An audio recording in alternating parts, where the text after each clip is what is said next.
Talk, the podcast where we talk about all things superhero, all things comic book going on in the world of movies. We also have a segment where I talk about the comics that I've been reading in the past couple weeks. But before we get started, let me introduce my co-host, Gio Ramos. What's going on, Gio? Oh, doing good. What's going on, guys? Spider-Man Homecoming, a week away. 1 week. Yes, it is. A little less than that. We'll be seeing it on Thursday night. So that's right. And I am Jacob Bartley, your host of Comic Hero Talk, as always. And that leads us into our theme this week. Our main topic is Spider-Man Homecoming. Looking forward to Spider-Man Homecoming, the Spider-Man Homecoming preview, and also this legacy of Spider-Man in film among comic book movies. So we're going to spend a little bit of time talking about that. So Gio, as far as its legacy in the comic book genre, how do you see the Spider-Man movies overall, and which one is your favorite? I feel like Spider-Man has been popular throughout, especially the 90s with the animated show. Of course, yeah. And then the movie came out in 2001, I believe. A huge credit to Sam Raimi. I mean, he's like one of the founding members of the comic book genre to what we know as today. Yeah, you could say Bryan Singer, Tim Burton, Sam Raimi, yep, Tim Burton, Richard Donner. They all kind of led us to this point pretty much. Absolutely. And for people like our age, and 20-year-olds and 30s, we grew up watching the Sam Raimi Spider-Man, so we were just blown away. I mean, we were kids when those came out. We were like 10 years old. Yeah. So, Tobey Maguire, Kirsten Dunst, James Franco. That's crazy that's James Franco. Willem Dafoe. I know, right? Willem Dafoe. Yeah, just every film, it's just, you can't deny the passion and the effort that Sam Raimi put into these movies. Definitely, yeah. Each one was a blockbuster hit in its own right. And then it's unfortunate that he couldn't come back for 4 and 5. They came close. Yeah, it intrigues me how they were on the verge. They already cast 4. They were working on it. It was going to get made. Yeah. And then immediately when, the same announcement announcing that Spider-Man 4 wasn't happening, they announced that a reboot was coming. Which we got the Amazing Spider-Man. And then you got the Mark Webb Amazing Spider-Man, which I like the Amazing Spider-Man. Same here. A lot. The first one is really good. I'm of the people who believe that Andrew Garfield is a better Spider-Man and Peter Parker than Tobey Maguire. It's tough because Tobey Maguire was the first, and that's the first one we think of. For me, I still go back to Tobey, but I think Andrew Garfield brought something new and fresh to it. He was a better Peter Parker, but I think Tobey Maguire was a better Spider-Man, if that makes sense. Because if you watch those Sam Raimi ones, once Tobey Maguire puts the suit on, he becomes a wisecracker. He does, and you might not think of it that way because you don't think of Tobey Maguire as being funny, but I think Sam Raimi tried to bring that with the Spider-Man. Once he's in the suit and he's fighting villains, he's going to be a wise ass and cracking jokes and stuff. And if you rewatch those, it's there. I mean, more so in the Andrew Garfield one. Right. And I think that's why Andrew Garfield did so well, was that he was the, like you said, the wisecracking Spider-Man. And the chemistry between him and Emma Stone. Oh, it was great. Phenomenal. And we know why, because Mark Webb is a great, so good romantic director. Because I just watched 500 Days of Summer, and I can completely understand why he's so great at working with two actors having great chemistry. Right. So Spider-Man, through 5 movies, has been top 2 between him and Batman as the most popular on-screen comic book characters. You got to throw Wolverine up there. Sure. Yeah. Sure. Them 3, I think, are the most popular characters maybe in cinema. Iron Man, in cinema, and then Iron Man, and now Cap is kind of making a case for that. They're all. So, what would you say is your favorite Spider-Man movie of the 5 we've gotten so far? I really like The Amazing Spider-Man, but for me, it's Spider-Man 2. Every time I watch that movie, it's just it still holds up to this day, in my opinion. It's been 13 years later since 2004 is when it came out. I think the villain, Alfred Molina, is the best villain, hands down. I think he's one of the best comic book villains of all time. Yes. I put him in top 5. There's so much depth to his character. Oh yeah, he's great. And the special effects look so good for that time. Yeah, practical effects with the tentacles and all that. Just Peter Parker's arc, as a character, just going from he's trying to balance his personal life and Spider-Man, and the film does a really good job of touching on that and what it means to be a hero, and whether it's something that you truly want or not. It's just a great film. Like, it's just so good. So yeah, the Spider-Man movies I put right up there with the X-Men films, the original X-Men movies, with like making me fall in love with the comic book movie genre. The first one is amazing. I think the first one is really, really good, and it's kind of, when I think of Spider-Man movies, I kind of go back to that first one with him and the Green Goblin. Like, it was so cool for the year that it came out. But overall, I have to agree with you. Spider-Man 2 is probably the best, because sometimes I like just jumping in and watching Spider-Man 2 and skipping the first one, because I don't really want to watch the origin again. Sometimes I want to just jump into when he's already Spider-Man. Right. And of the 5 movies that came out, 3 of them were either good to great. So Spider-Man movies have been a huge success throughout Hollywood in the past couple decades. So, and I'm hoping and I'm wishing that Spider-Man Homecoming will continue that. So what are you looking forward to with Spider-Man Homecoming? What are your expectations for that? I think the most thing I'm looking forward to is the new take. Oh, okay. Peter Parker in high school. There are some out there who are like, a new Spider-Man again, regardless. Yeah, it's funny. I've heard that from casual movie-going audiences. Yeah, so I think for me, it's just the new take. He's a kid. It's going to be set in high school. Yeah. It's just that coming of age kind of tone, feel to it, approach to it. So I think for me, that's the most I'm looking forward to, which is surprising for me to say, because I'm a big fan of Michael Keaton. I think he should have won the Oscar for Birdman. That's what's my opinion. But Marvel, they're not really the strong. Villains aren't their strong suit, and that's intentional on their part. But so for me, it's the new take. Yeah, I'm so excited for this movie. I have a feeling it's going to end up being my favorite Spider-Man movie, because as far as movies go, I think Robert Downey Jr. is probably my favorite comic book movie character of all time, because he just embodies that character so well as Tony Stark. So to get Tony Stark and Spider-Man in this, like, it's so cool. It's something I've dreamed of for almost a decade now, and it's like, I can't wait for that. But also, it's Marvel's involvement, and finally Peter Parker actually being played by somebody who looks like he's in high school. Right. And how I love John Hughes movies. They're some of my favorite movies of all time. I was just watching 16 Candles a couple hours ago. And they're comparing it to a John Hughes film. So all of that included, I have high expectations for Spider-Man Homecoming, and I don't want my expectations to be too high, but I have a feeling it's going to end up being my favorite. But beating Spider-Man 2, which is in my top 10 of all time, is going to be a hard task. If it can do that, then it's going to be a really great film.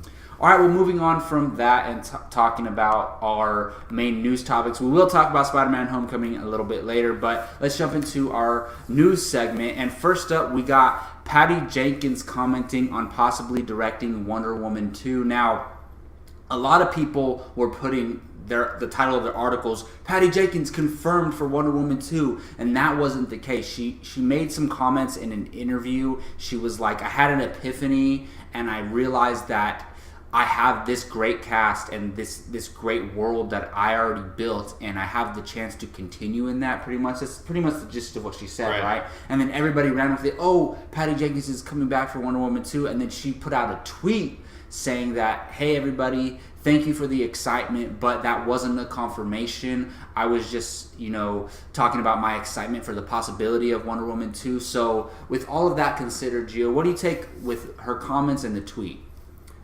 That some people are really desperate for clicks, honestly. No, for Sadly, sure. For sure. And websites that we don't usually expect that from, too. Yeah, I love Patty Jenkins for coming out on social media and just saying the addressing it, straight. But you always want to hear some excitement and passion from a director wanting to come back. That means they had a good experience on the production.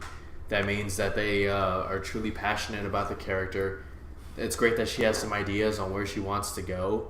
I'm hoping that this this sequel goes kind of the Spider-Man 2 route, where it's a little bit darker. It's a little bit more about her conflicting, like, do I even want to do this anymore? Like, after World War One, World War Two again, like, humanity. Can you imagine, like, her, like, I have to go through this again? Who am I going to lose this time, Yeah. Like, that conflict, that internal struggle. I'm hoping to see that. But, yeah, I mean, guys, hold your horses, okay? Like, just because she says she's excited about Wonder Woman 2 doesn't mean she's confirmed. Wait for her to announce it. Wait for Warner Brothers to announce it. Don't mislead this, because then you look like an idiot. Like, I'm sorry to rant, but it's just, oh my God, come on, guys, have some integrity. Anyways. Yeah, people just need to be patient. Like, you have to consider all those things that she said in the interview and say, oh, she never said that she was signed on. Yeah, she never said, I'm doing Wonder Woman 2. People need to be careful about the way they title their articles or their videos.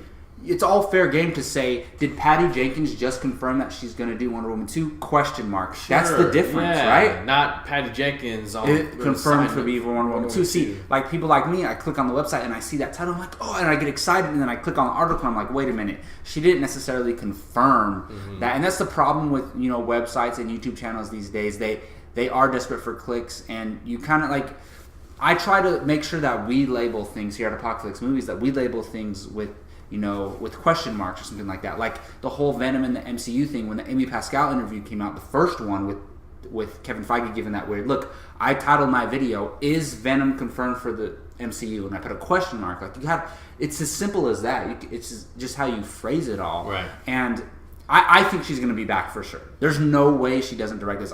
It just depends if Warner Brothers is going to give her the contract that she deserves. That's all it comes down to. I don't see a point where, like, Warner Bros. Doesn't give her what she wants and she just decides, you know what, I just don't want to do it. Especially after these comments. These comments make me more optimistic that she is going to do it, because she was saying that she was telling herself that you don't have to do this. Just because everybody wants you to do it doesn't mean you have to. But then she said she had an epiphany. She realized, like, I have all this set up for me to make another great film that's going to be a separate film that can live on its own, and she's really excited about the possibility of that. So I love these comments, and I also love that she came out and put everybody in check and said, wait a minute, I did not confirm this, because she kind of probably made people feel like fools, which they should feel after running with headlines like that. All right, well, moving on to another DC-related topic. So director Matt Reeves, who directed War for the Planet of the Apes, which is coming out next week, which I'm sure we're both super excited for. He was being interviewed for that film, and he was asked about the Batman, and he said he made some comments that he compared Batman to Caesar in the way where, like, he was interested in how their storylines are and how they're going to progress as characters. And he also said that he's going for a noir style detective movie of a Batman movie. So we're probably finally going to get the greatest detective on Earth movie when it comes to Batman, and that really excites me. Now, Matt Reeves, I wanted Ben Affleck to direct this movie, but when the drama came out that he wasn't going to, I was a little bit worried. But then you get Matt Reeves. Yeah. This guy is on top of the world right now. He directed Dawn of the Planet of the Apes, which was incredible, and now everybody's saying War is just as good, if not maybe better. Right. So, I mean, and we have to wait till we see that film to judge how we feel about this, but I think the Batman is in great hands. I love that we're getting noir-style detective movie, because we've seen elements of the detective in all the films. Like in the Michael Keaton one, you had elements. In the Christopher Nolan one, you have elements. Even in Batman v Superman, you have those detective elements, but they have never been the main theme of the movie. The detective has never been the main label of one of these films. Like The Dark Knight was a crime thriller. The Batman Begins was an origin story type film. You know, you never had a detective movie from the Batman character. So I'm super excited about this, Gio. I know you talked about this on your show, Me, You, and the DCEU. How do you feel about these comments made by Matt Reeves? Oh, I love the comments. I mean, and you have to go a different route, because you can't repeat what Christopher Nolan did. You have to take the franchise into a new direction, and make it your own thing, which is what Matt Reeves is really good at. He took what Rupert Wyatt did with Rise of the Planet of the Apes, and he took it and he made it darker. He still continued the arc of Caesar, and he expanded that whole conflict of humanity and Caesar struggling internally. Like he wants humans to believe humans are as good as James Franco's character, but he's constantly like in his own point of view, which is what Matt Reeves says. You see in his own point of view just what these humans are capable of, and then it's perfect that he's able to bring that to this Batman. Well, in a way, because Zack Snyder already set up this Batman, so he's taking the Bruce Wayne from Batman v Superman, from Justice League, and building off of that. Absolutely, yeah, and I think it's a perfect situation. I can't wait to see what the noir-driven detective storyline is going to be like. I'm hoping for a character like the Riddler who can just, psychologically that would be awesome. Yeah, that would be incredible, and have because we've seen the Joker a lot recently. So, and I do want a Joker Ben Affleck Batman movie. Oh, have the Joker in there. Don't waste Jared Leto like Suicide Squad kind of did. Yeah, but the Riddler would be perfect for a detective film. Have a guy like the Riddler who's like the brains, and have a person like Deathstroke. Deathstroke, like, and they could be working together. Absolutely, yeah. And Deathstroke can have his own story as well. He could be like the Koba of the movie, whereas maybe Riddler, he's not a bad guy, but he, the Riddler like sets him. Maybe the Riddler's messing with him, and kind of how Lex Luthor turned Batman and Superman against each other. Maybe the Riddler turns Deathstroke and Batman against each other. Absolutely, yeah, that could be. See, there you go, right there, Warner Brothers. Matt Reeves. I want some story credit. There you go. Yeah. All right, moving on to another comic book property, and that is of X-Men. So a few weeks ago, we got confirmation that 20th Century Fox was moving forward with X-Men Dark Phoenix, and that Simon Kinberg was going to be directing that film. And now we're getting confirmation that Evan Peters is going to join. And this is interesting because in that first initial announcement, they said that they released the cast and how James McAvoy, Michael Fassbender, Jennifer Lawrence are all coming back, but no mention of Evan Peters. And now we are getting confirmation from the Hollywood Reporter that Evan Peters is confirmed for X-Men The Dark Phoenix. Gio, I know you didn't really want him to come back. So how do you feel about him being confirmed for the film? I knew he was going to come back, and I wanted him back. Yeah, I mean, it's fine that he's coming back. He's a fun character. He's through two films. His main gimmick has been the slow motion running thing, and I just don't think there's much character there. And X-Men Apocalypse tried to explore his family origins a little bit, but that didn't really go anywhere. I just want these X-Men movies to put the focus back on the X-Men characters that we know and love. Cyclops, Jean Grey, Beast, Nightcrawler, Gambit. Where the hell's Gambit at? Eventually bring back Wolverine, but having Quicksilver in there, sure. I mean, if you're gonna bring back everyone, bring back everyone. Just don't like we've seen some other comic book movies where like X-Men: The Last Stand. Where's Nightcrawler at? Yeah, what's I see he what doing? you mean. Yeah. Yeah, and I mean Quicksilver's been a hit in both of those movies so far. Yeah. So bring him back as long as he serves a purpose. I don't want to see any more slow music montages. No, they need to do something different, and they need to touch on the Magneto-Quicksilver relationship. You've teased it in 2 movies so far. You have to go further with that if you're going to bring him back, I think. And that'd be exciting as far as Magneto's character arc, because he just lost his family. But wait, you might have some other family that you don't know Exactly. about. That's what I wanted from X-Men Apocalypse. Mm-hmm. That would have made that third act so much better if you had a confrontation between them. Imagine that bringing Magneto back out of his hatred. Exactly. And we don't want to get into spoilers for X-Men Apocalypse, but that would have been a great turning point for the character of Magneto in that movie. And I just hope they use him right.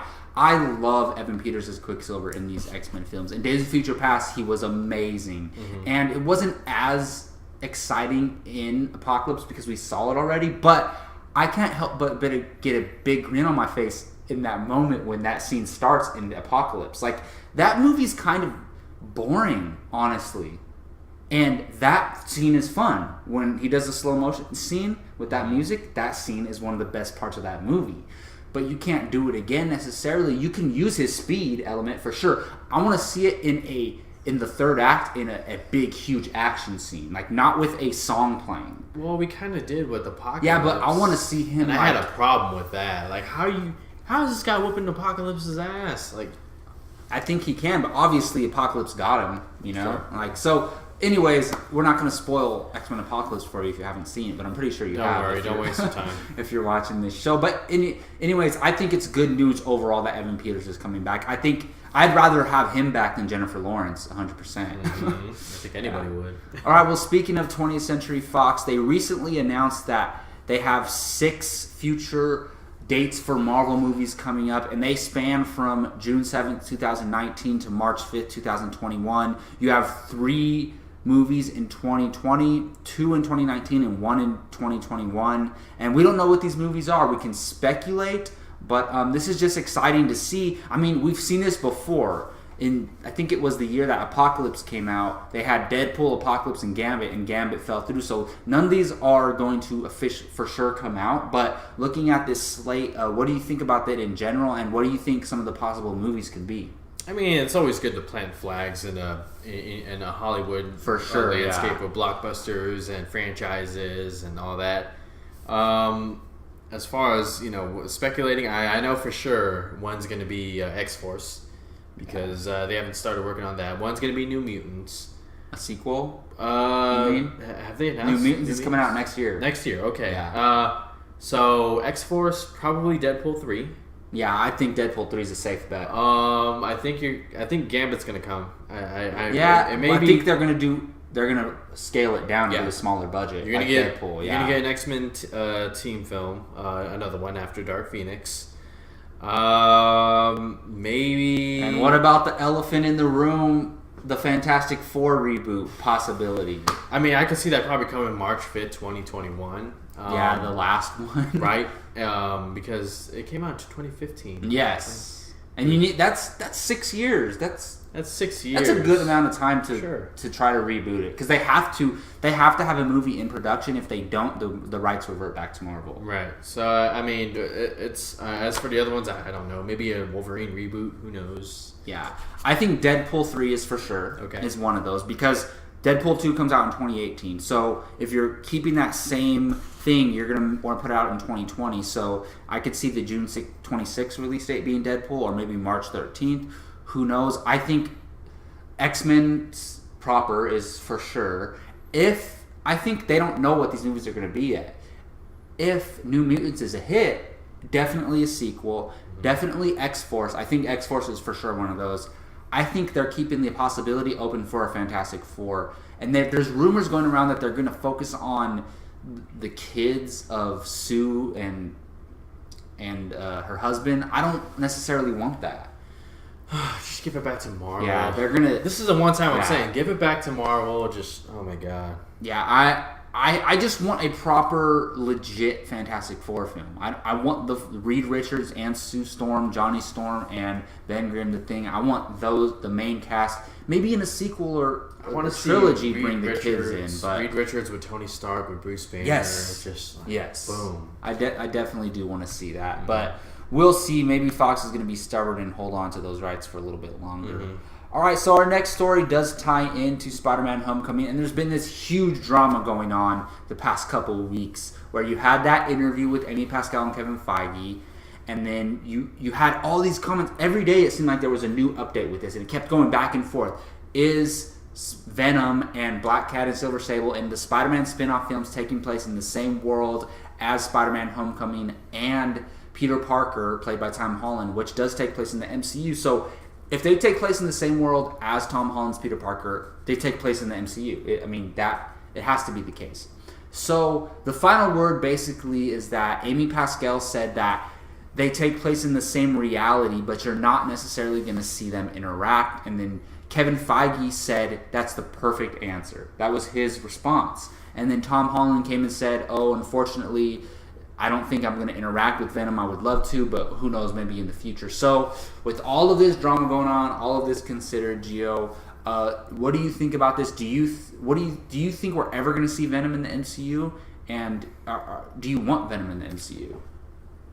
As you guys will see in my upcoming rant, I talk about this and how Sony's jumping the gun again. Like, don't get all cocky just because Spider-Man Homecoming is going to be a hit and all that. Like, if anybody's going to ruin this Marvel and Sony deal, it's Sony. Yeah. Yeah.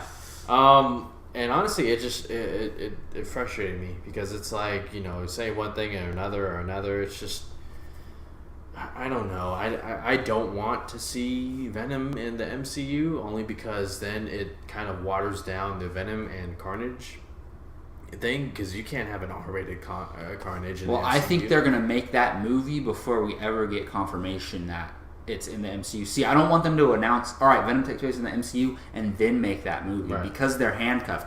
I think you make that movie, if it's great, maybe Kevin Feige and Marvel consider letting Venom be in the MCU. Mm-hmm.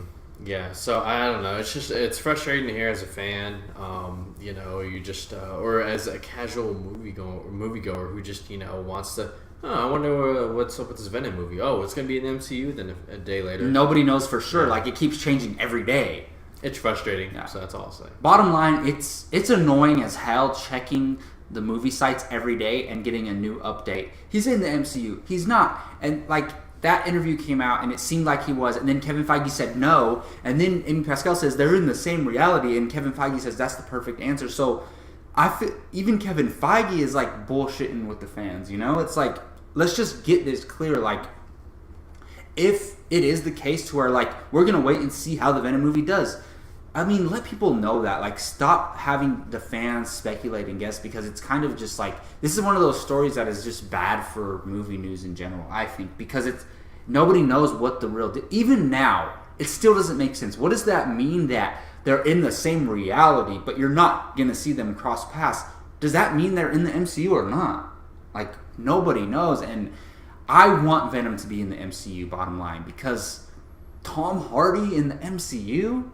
Tom Hardy possibly interacting with Peter Quill or Tony Stark, like, that would be amazing. But at the same time, I wouldn't mind if they did their own little separate universe. I say either go for it, make it known that he's in the MCU, or completely separate it. Do one or the other. Don't do this middle ground where, like, they're kind of in the same world like the Netflix shows, to where, like, we don't know for sure. Just let us know either way what it's going to be. All right, well, moving on to my next segment, which is This Week in Comics, where I talk about the comics that I've been reading for the past couple weeks. Some of them can be from last week, some of them from this week, since we do this show bi-weekly.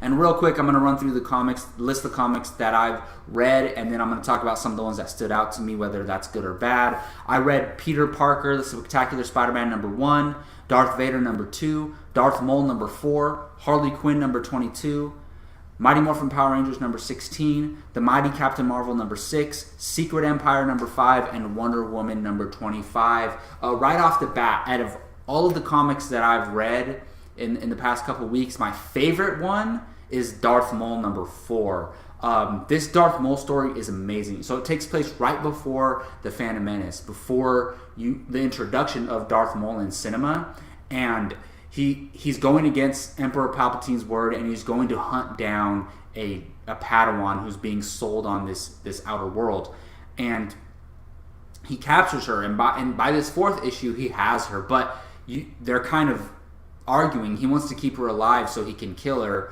and there's kind of this philosophical difference between the way the Padawans were raised and the way Darth Maul was kind of taught to hate the Jedi, because a long time ago they murdered all of the Sith, and the Sith don't. If you remember in the Phantom Menace, the Sith are non-existent, other than Palpatine and Darth Maul, who are hidden, who are the Phantom Menaces, if you will.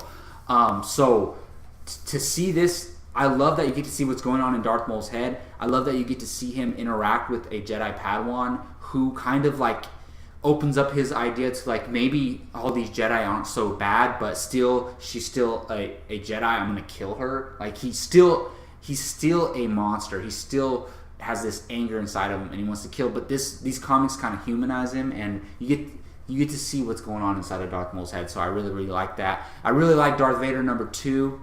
It continues the storyline right after Revenge of the Sith, leading off from issue 1, where he's going to find his lightsaber, and he has to fight this Master Jedi who was never a part of the Jedi Order, and he kind of just his sole purpose was to fight. And by the end of this issue, you kind of get introduced to this character in a way. You don't get to see Vader interact with him yet, but you know Vader's on his way to fight this guy, and he looks like Zeus with a lightsaber, which looks pretty awesome. Wow! Like you have this huge buff old man with a beard, and he's like ripped, and he has a green lightsaber. Like it looks pretty awesome. So I'm excited to learn more about that character.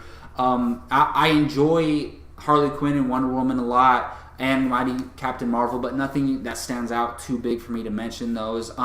Mighty Morphin Power Rangers number 16 is something that I really, really enjoyed. It concluded an ongoing storyline where the Blue Ranger and the Green Ranger, Tommy and Billy, were teleported to an alternate timeline where this being Lord Drakon exists, and he's kind of he's ruled this world, and he has this white and green Power Ranger suit, and it's really cool, and it's the conclusion to that story, and I thought it delivered really solidly, so go ahead and check that out. And also Secret Empire number 5, this is the big storyline going on in Marvel Comics right now.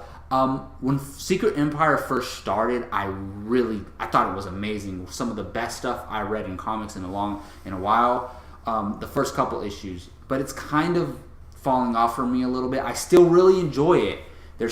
Captain America's still great.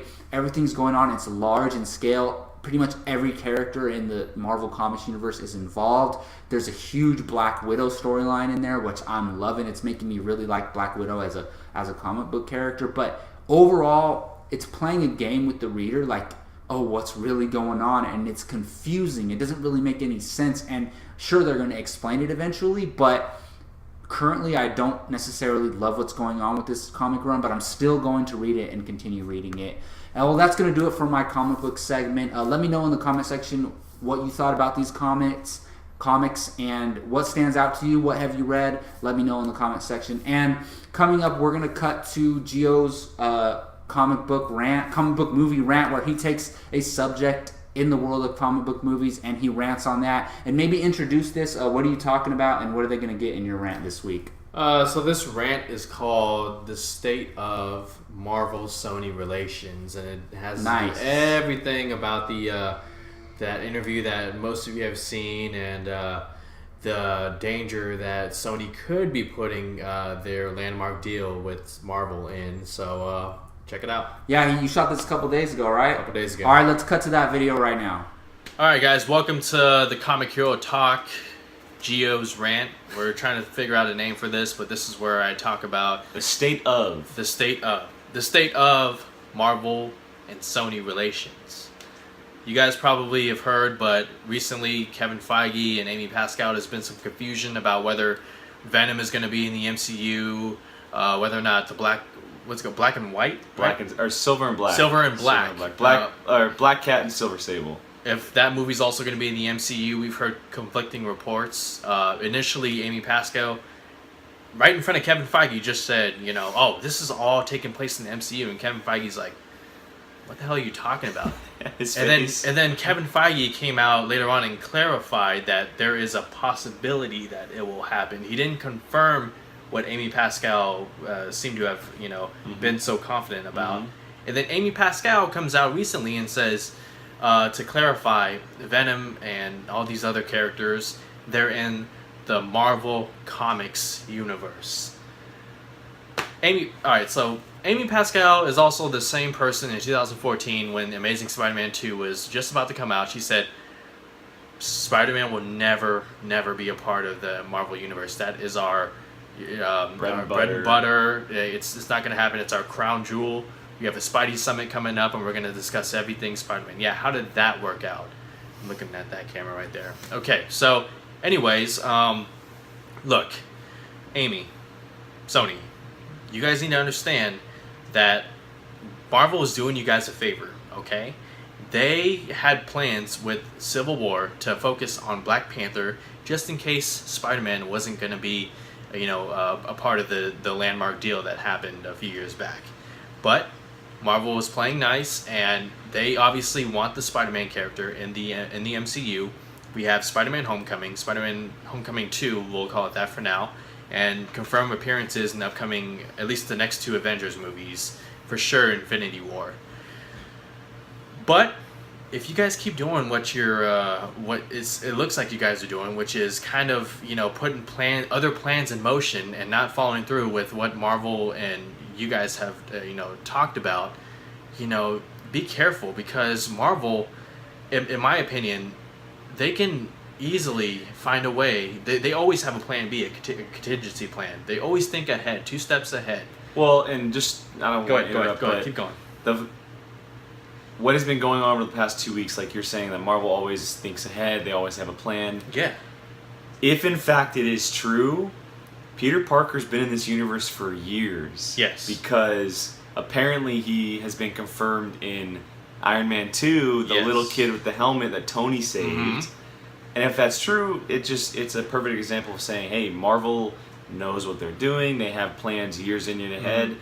There could be Fantastic Four teases all over the place that we don't even know about, and then eventually they get Fantastic Four back from Fox. Mm-hmm. So that's just an example of what the kind of planning that Marvel does. Like, Iron Man 2 is 2010. They got Spider-Man back in 2015? Yep. 2014, 2015. So they already did that 4 years ahead before they even realized that they were going to get Spider-Man back. Fast forward to 7 years later, now he's going to be a leading Avenger, 2 or 3 years down the road. So where am I going at with this? I'm basically saying, Sony, continue to work with Marvel here. Don't start, making your own plans and everything and confirming things before, there's even a deal in place. I'm talking about Venom. I'm talking about Silver and Black. Silver and Black. And any other spin-offs you guys... Kraven the Hunter, Mysterio... Because what Marvel cares about their universe right now, okay? They care about the future. They're already thinking about Phase 4. And if you start coming in there and start, making these films and then telling the fans and everyone that, these films are connected when they're not, you're just going to ruin everything between your deal with Marvel. So just stay on course, continue to work with Marvel, and don't get too ahead of yourselves, okay? You guys have a good thing going with Spider-Man Homecoming. That movie's going to crush. It's going to make a lot of money. But don't just think, okay, you have that, you can start... steering Marvel's universe in whichever way that benefits you. I mean, obviously Marvel's going to look out for you as well, but guys, just relax, okay? I don't know, maybe you feel differently, but I can imagine a scenario where Marvel, all of a sudden isn't comfortable with this deal with Sony. And it's not Tom Holland's fault, it's not John Watts' fault, it's Sony and their whole, how they manage everything. I can imagine a scenario where Marvel goes, you know what, we're not interested in this deal anymore. You guys are all of a sudden throwing more things in there, trying to, adjust this contract that we already have, and they part ways with Spider-Man. They'll find a way to do it.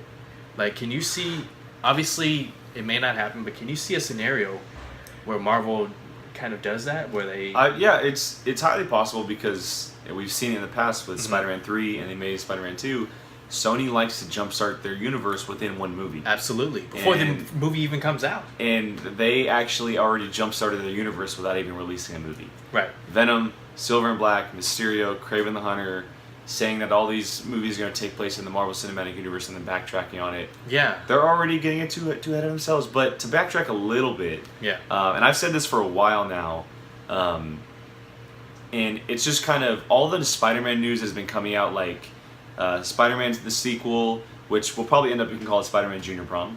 Spider-Man Homecoming 2 will feature another MCU character. Yes. Spider-Man 2 will pick up minutes, and this came out either this morning or last night, minutes after Avengers 4. Okay. Which is almost a direct, continuation of that. Yes. Like an episode 8 situation. Right. To me, it sounds like, and I hope this happens, that Sony is playing two sides, and that's not a bad thing. They have two things going on. One, they have the Spider-Man character, the Spider-Man property of Peter Parker, which is going to take place in the Marvel Cinematic Universe. Yeah. Okay, he's going to be partnering with Iron Man, Captain America, Doctor Strange, Ant-Man, all those characters that Marvel has going on right now. And it's going to continue for years down the road in a future Avengers movie, Secret Wars, Dark Avengers, whatever it is. Yeah. Then Sony, on the flip side, has their own universe, Venom, Black Cat, Silver Sable, Mysterio, Kraven the Hunter, all these characters, which I would love to see those villains in a Spider-Man movie, which, that doesn't mean that can't happen, but as far as universe goes, I think it would be extremely smart of Sony to put the focus either on one of two characters. One, have Venom be the Spider-Man of this universe. Absolutely. Which would be awesome because you have Tom Hardy in that role. Or the one that I'm voting for, Spider-Woman. Okay. She takes the place of Spider-Man. Yeah. And she becomes that arch nemesis to Green Goblin and to Kraven and Mysterio and all these villains that have to go up against this kind of web slinger. And then that helps out Venom because Venom in the comics and everything that we know can't go he goes hand in hand with Spider-Man. Yeah. He doesn't exist without Spider-Man. Yes. That's where the symbiote comes from. Mm-hmm. So if Spidey is in the Marvel Cinematic Universe, why not give Venom someone else like Spider-Woman who has the same exact powers? It could happen, twist the origin just a little bit. Yeah. And Venom comes from that, and it fits. And now you have two Spider-Man things going on. Yes. People get to know, it's Jessica Drew, who is the Spider-Man character or Spider-Woman character. You get to see Peter Parker. Then you throw in Miles Morales either in the Spider-Man universe, so you have a guy Spider-Man. Yes. Or you could throw him in what Tom Holland's been saying, where he wants to mentor Miles Morales at some point. I don't know. It's iffy. We're going to see where it goes, but I think it'd be very smart of Sony to kind of lend Spidey to Marvel. Yes. And the news recently has been saying that Sony's keeping all the profits from Spider-Man Homecoming. That was initially a part of their deal. And so deal, Marvel's only in it to get him in the universe. Exactly. Because it brings more profit to their other movies. And Avengers and all that kind of stuff. So they're just like, okay, you keep the profits of the solo movies. Guess what? We have larger plans for them. So they don't care what happens. And Sony's like, well, what do we do with their universe? They have Spider-Woman. They have Spider-Gwen. They have Carnage, Venom, all these other Spider-Man type characters they can use. Miles Morales is one they can use if they want to guide Spider-Man. So I think it'd be very smart of Sony to kind of play both sides, get their own universe going slowly but surely, not jump-starting everything before a movie's even released, and then let Spider-Man do his own thing with the characters he was made to be with. He wasn't created to be a solo character.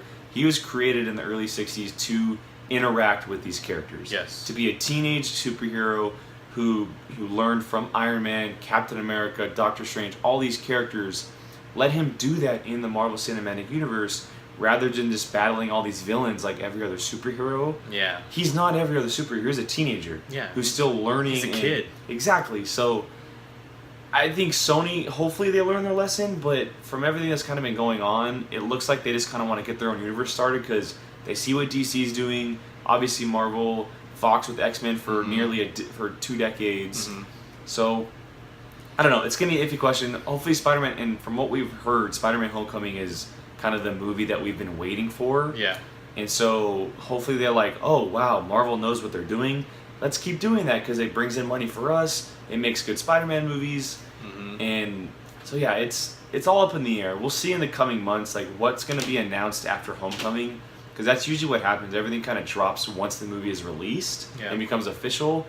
And hopefully it's on the good side. Hopefully we're not cringing and shaking our heads at what's going on. But as of right now, I think Sony is kind of playing the cards and seeing what's going to happen. And I hope that they kind of consider having Venom or Spider-Woman be the focus of their universe. Because I think it'd just be so new and fresh and different.